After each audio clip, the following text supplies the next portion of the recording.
Oke, baik. Assalamualaikum warahmatullahi wabarakatuh. Salam pertemuan pertama pada kali ini. Kita akan bahas mengenai pengenalan sejarah kebudayaan Islam dulu.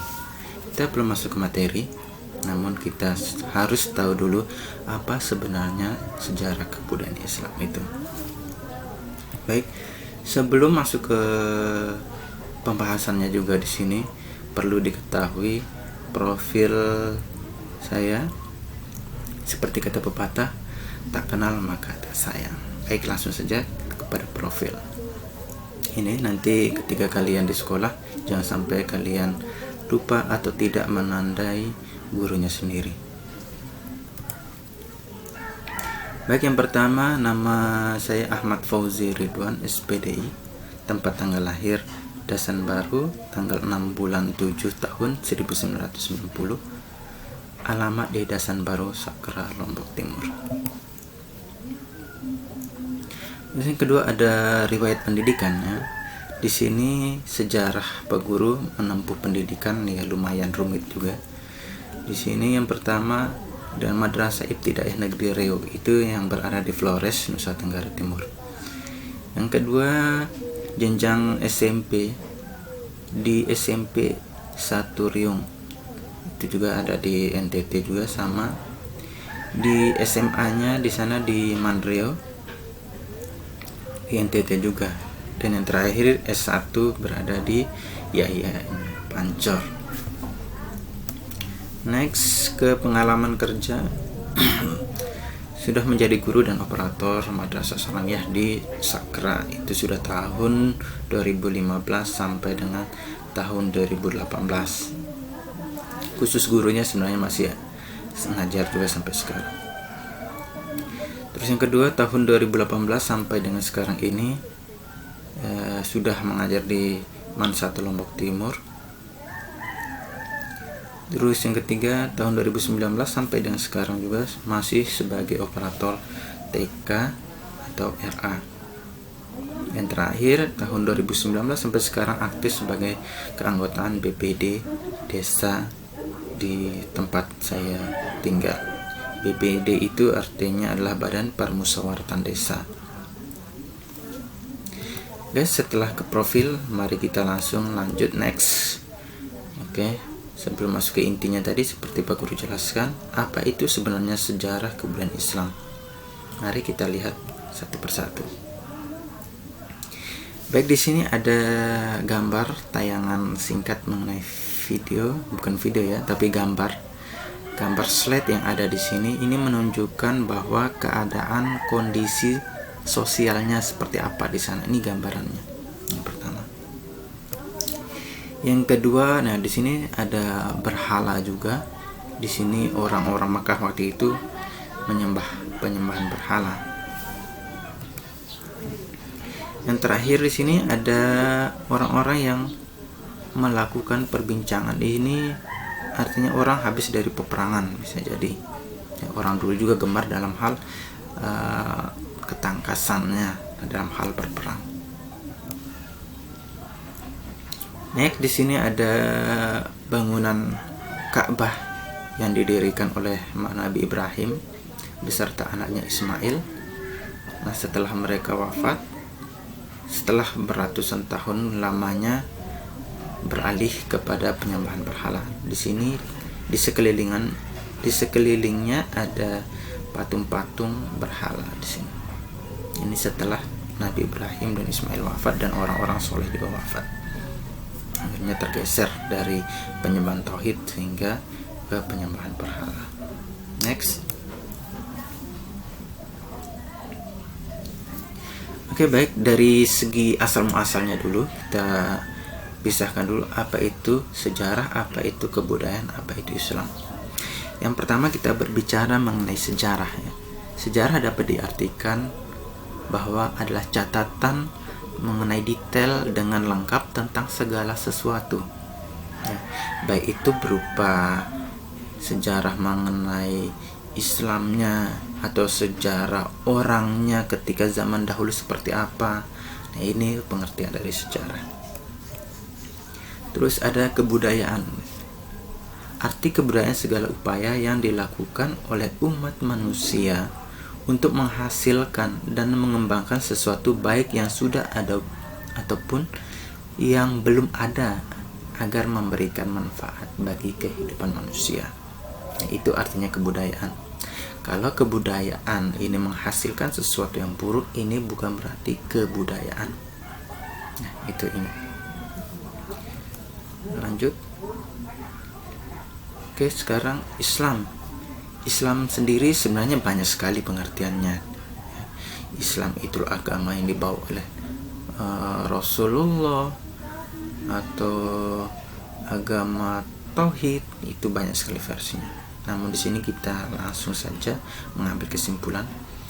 Islam adalah agama yang diturunkan oleh Allah kepada Nabi Muhammad khususnya dan kepada para nabi lain pada umumnya, untuk membimbing umat manusia meraih kebahagiaan dunia wal akhirat. Di sini. Next. Nah, jika digabungkan ya di sini makna dari sejarah kebudayaan Islam, yakni catatan lengkap tentang segala sesuatu yang dihasilkan oleh umat Islam untuk kemaslahatan hidup dan kehidupan manusia. Nah, itulah artinya dari kita sejarah kebudayaan Islam. Next. Terus lantas apa manfaat atau tujuan dari kita mempelajari sejarah kebudayaan Islam? Yang pertama, untuk mengetahui segala sesuatu yang telah terjadi di masa silam, entah itu sesuatu itu baik maupun buruk. Kemudian, hal ini dijadikan cermin dan teladan bagi kita dalam menjalani hidup dan kehidupan untuk menggapai kebijakan. Untuk tujuan kedua, yaitu mengetahui kebudayaan yang dihasilkan oleh umat Islam dalam sejarah peradaban manusia dan sumbangsihnya bagi kehidupan manusia. Itu selain kita mengetahui, nanti dari hasil kebudayaan ini bisa kita memberikan sumbangsih bagi kehidupan manusia yang akan datang. Itu maksudnya. Terus tujuannya yang ketiga, yaitu untuk mengetahui peranan dan sumbangan agama Islam dan umat Islam bagi kebijakan hidup manusia. Ini hampir sama dengan yang kedua.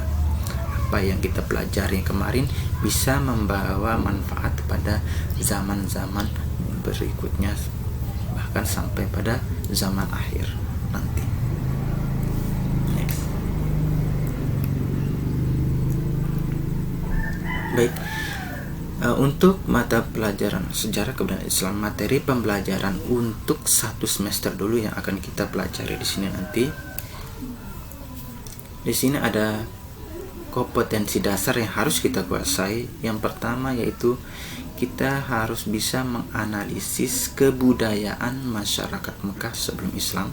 Itu materi pertama nanti yang akan kita langsung pelajari. Terus yang kedua ada menganalisis substansi dan strategi dakwah Rasulullah periode Mekah. Nah, di sini nanti berisi mengenai bagaimana Rasulullah dalam hal melakukan dakwah selama berada di Mekah. Oke, apa-apa saja ajaran-ajaran Rasulullah yang dibawa selama periode Mekah. Ini yang akan kita pelajari pada kompetensi dasar kedua. Terus yang ketiga ada menganalisis peristiwa hijrah yang dilakukan oleh Rasulullah dan para sahabat. Nanti ketika Rasulullah selama melakukan dakwah nanti, ketika di sana ada terjadi cacian, ada pengusiran, ada kekerasan yang mengakibatkan Rasulullah bersama sahabatnya melakukan hijrah. Ini pun berdasarkan atas petunjuk-petunjuk yang Allah berikan maupun Rasulullah berikan kepada sahabat-sahabatnya. Next. Lanjut yang keempat, menganalisis kebudayaan masyarakat Madinah sebelum Islam. Nah, ini kita akan pelajaran nanti setelah semester ya, berarti 3 bulan kita mempelajari mengenai 3 KD ini selama Rasulullah berada di Mekah. Dan untuk sampai semester nanti mulai dari kebudayaan masyarakat Madinah sampai dengan yang terakhir menganalisis faktor keberhasilan Fathu Mekah. Baik, ini adalah KD atau kompetensi dasar yang harus kalian kuasai nanti pada semester 1 ini. Next. Oke. Untuk objek penilaian siswa. Oke, nanti ada beberapa poin inti yang menjadi penilaian khusus pada kalian untuk mendapatkan nilai yang ada di rapor. Yang pertama mengenai absensi kehadiran. Khusus untuk SKI ya. Khusus untuk SKI, untuk absensi kehadiran minimal ada 90% kehadiran yang harus kalian lakui. Jadi tidak boleh Anda semena-mena untuk tidak hadir selama proses KBM berlangsung.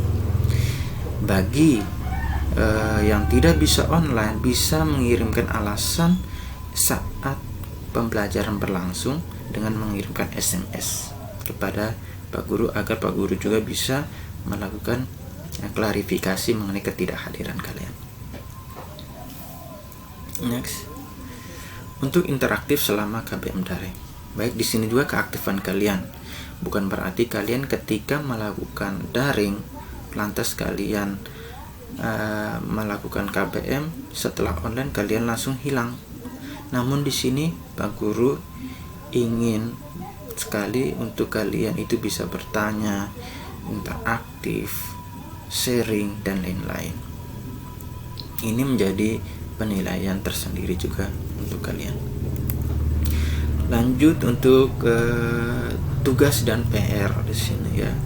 Tugas dan PR selalu kalian lakukan tepat waktu. Ketika disuruh jam 3 ya harus jam 3 dikumpulkan. Jangan terlalu banyak protes dalam hal tugas ataupun PR. Itu ingat. Ketika kita banyak mengeluh nanti akan semakin sulit kita mengerjakan sesuatu. Mendingan kita lakukan sesuai dengan arahan-arahan yang ada dan lakukan secara ikhlas. Lanjut mengenai sikap. Oke. Sikap mungkin tidak bisa dilihat dari segi langsung tatap muka. Namun ketika kalian berinteraksi selama proses KBM, kalian menunjukkan sikap mau bertanya, sikap sopannya tidak terlalu banyak berbicara yang aneh-aneh dan lain-lain. Ini sikap menjadi penilaian juga. Terus ada juga penilaian mid dan semester. Nah, di sini nanti penilaian mid kita bisa ngambil berapa persentase, semester bisa. Namun yang lebih banyak nanti di penilaian absensi, interaktif, tugas dan sikap kalian itu yang lebih banyak nanti diambil. Semester juga akan menjadi penentu, semester juga menjadi penentu. Jadi semua objek ini tidak terlepas dari penilaian kalian sendiri. Baik, mungkin itu saja penyampaian awal dari presentasi Pak Guru pada pertemuan kali ini. Kurang lebihnya mohon dimaafkan. Terima kasih. Wassalamualaikum warahmatullahi wabarakatuh.